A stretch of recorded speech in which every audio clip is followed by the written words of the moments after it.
If you have tears, prepare to shed them now. For Scott Morrison is checking out of Australian politics Vale Scomo. We are in utter despair at this sad day.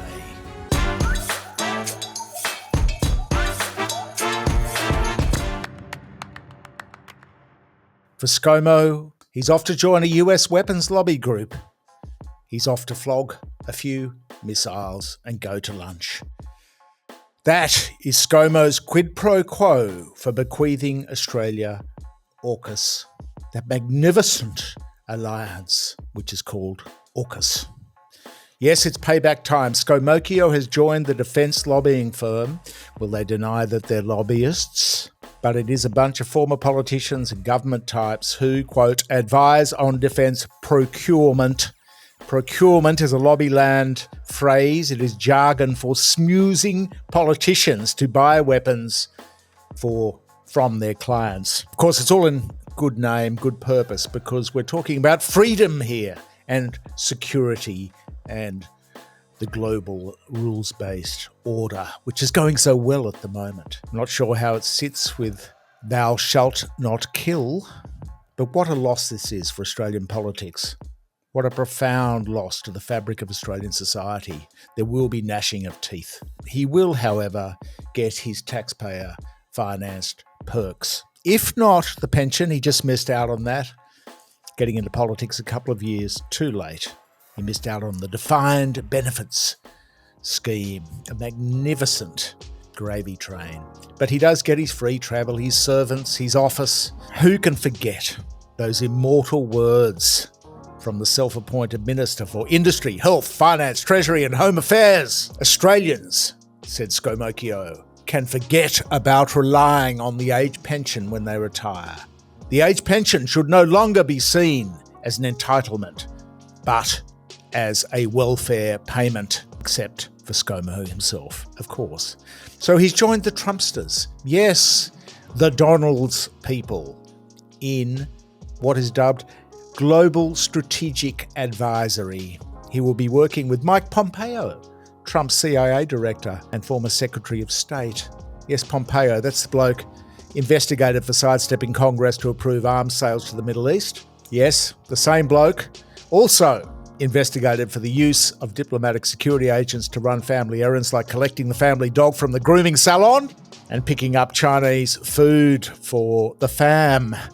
CNN reported that the bodyguards were complaining of being treated like Uber Eats with guns. Now, the head of Scomo's new firm, a bloke called O'Brien, is naturally an advocate of the Hamas beheading babies school of thought. He advocated for more money for shipbuilding in the US budget. He's big on his ships, this fellow O'Brien, and strengthening the US Navy's fleet. Well, Scomo's earned his stripes there.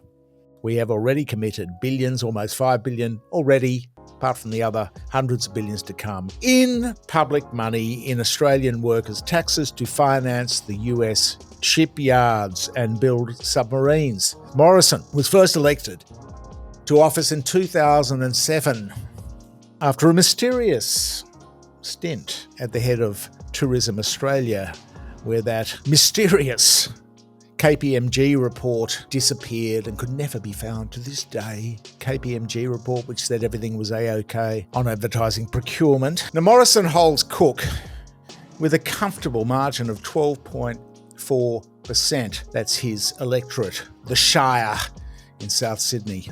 So it's pretty safe come the by-election, but you never know. So what of Scott Morrison's enduring legacies? His nickname, of course, Scotty from marketing, was very apposite. It really enshrines what Scott stood for, that is, the triumph of image over substance. He took the marketing and politics and media control to new heights. He was indeed Trumpian in this. He didn't worry about whether something was true or not. He just put it out there. He just made stuff up. And he also, technically, he actually shelved the traditional practice of PMOs, of Prime Ministers and various government ministers over the years, of leaking to one media organisation. You know, you leak to Fairfax and News follows it up the next day. You leak to News instead of Fairfax or whoever, or the ABC. Instead, what Scomo did during COVID, he capitalised on a press gallery keen not to be left out of the nightly loop. So he just handed out polished guidance notes or briefing notes for a little club. He made it Club Scomo. And it didn't matter whether it was true or not. They wrote it, they lapped it up, and then the ABC and morning TV and breakfast and shows and morning radio and the shock jocks just trotted it out the next day. By the time, of course, people like myself or say Bernard Keane on Crikey ever got to see this policy, when the actual policy came out, it didn't matter. The 24-hour news cycle had passed. And so it was that the details, and the devil's always in the details, missed the mainstream media. It was Scomo's masterstroke. It was so true to his nickname, Scotty from marketing. But of course, when you focus on marketing, you're not focusing on government. You're focusing on the message. And this was essentially his grand failure. I don't subscribe to the theory that Scomo is all bad and somebody else is all good. There were things that he did which were good, but gee, there was just a lot of BS. He also, as chronicled here in our highest rating video ever, basically sold the farm to foreign interests while he was PM and Treasurer. During his time as PM, there was the biggest foreign takeover boom in Australian history on the ASX. It was gutted.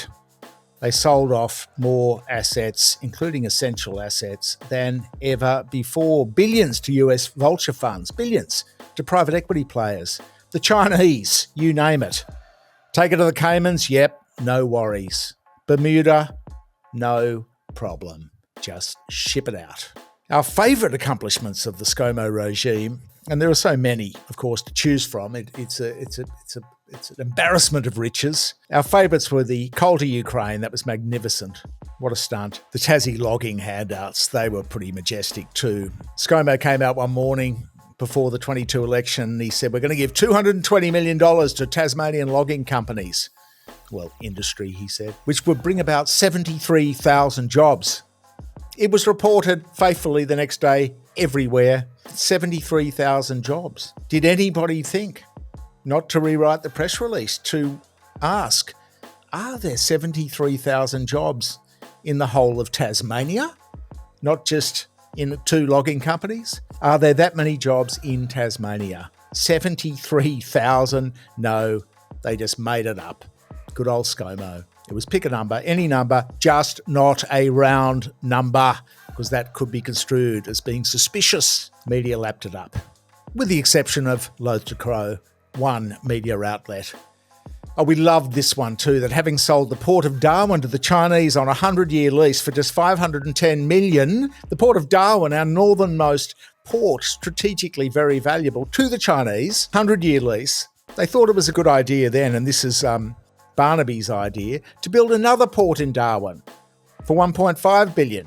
Now it's ramped up to more, $2.5–3 billion, with no consulting engineers or financial modelers involved as to assure that this was even feasible. And then, having flogged the Port of Darwin, Scomo blew up our relationship with China, put the Pacific region at risk, blew up our relationship with our 40% biggest trading partner. Robo-debt, well, that's just tragic. Many lives lost. Scomo in the thick of it. It was an illegal scheme, a cover-up. Then Scomo tells the inquiry afterwards, I deny all wrongdoing. But of course, as you do, as you would, hundreds of stunts, daily stunts, all lapped up. Oh, we won't even do rorts. Too many rorts. We break YouTube. All of it lapped up by the media. And we adored the coal to Ukraine. Here we are. Scomo announces, we're going to send coal to Ukraine. Never mind that Ukraine borders on Poland, the world's 7th largest coal producer. Never mind that Ukraine's coal plants are conditioned for Polish coal, not Australian coal. And never mind the 30,000 kilometre or thereabouts trip. We never did find out.